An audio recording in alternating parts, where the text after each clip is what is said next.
పురోహితుడిపై చట్టప్రకారం కఠినమైన శిక్ష విధించాలి. ఎంఆర్పీఎస్ జిల్లా ఇన్ఛార్జ్ విఎస్ రాజు అన్నారు.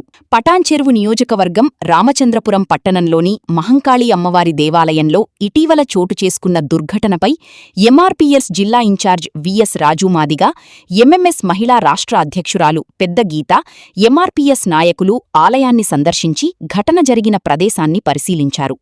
ఈ సందర్భంగా స్థానికులను కలిసి ఘటనకు సంబంధించిన వివరాలను అడిగి తెలుసుకున్నారు. ఎస్సీ సామాజిక వర్గానికి చెందిన బాలికపై లైంగిక దాడికి పాల్పడిన నిందితులపై కఠినమైన చట్టపరమైన చర్యలు తీసుకోవాలని డిమాండ్ చేశారు. బాధిత బాలికకు న్యాయం జరిగే వరకు ఎంఆర్పీఎస్ ఆధ్వర్యంలో పోరాటం కొనసాగిస్తామని స్పష్టం చేశారు. నియోజకవర్గ సెంటర్ అయిన నియోజకవర్గంలోనే ఇలాంటి అఘాయిత్యం జరగడం చాలా దారుణం. సాక్షాత్తు ఆ మహాంకాళమ్మ ఆలయంలోనే ఇలాంటి చిన్నపిల్లను ఎంత విచక్షణరహితంగా ఆయన అసలు ఆ వీడియో చూస్తే చాలా భయంకరంగా ఉంది.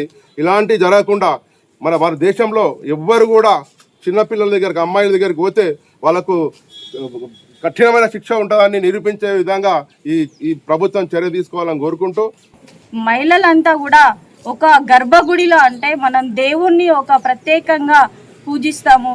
మన దేశమే భారతదేశము ఒక హిందూ దేశంగా భావిస్తాము.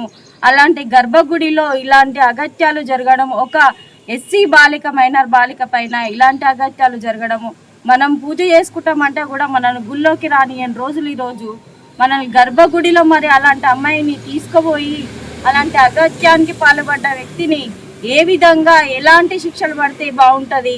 మరి మనకి ఏ గుళ్ళ కూడా అవకాశం కల్పించరు, ఏ గుళ్ళకు కూడా మనం రానియని రోజులు ఉన్నాయి. అలాంటివి మనం చూస్తూనే ఉన్నాం. కాబట్టి ఇలాంటి వాళ్ళ స్వార్థపరులు అలాంటి ఆలోచన ఉండి ఆ అమ్మాయిని ఎలాంటి ఒక చిన్న బాలిక ఎలాంటి అమ్మాయికి ఆలోచన లేకున్నా అలాంటి అమ్మాయికి మబ్బపెట్టి తీసుకుపోయి ఒక గర్భగుడిలో ఇలాంటి అగత్యానికి పాల్పడ్డ వ్యక్తికి ఉరిశిక్ష కంపల్సరీ పడాలని చెప్పేసి మేము ఎంఆర్పీఎస్ తరఫున డిమాండ్ చేస్తూ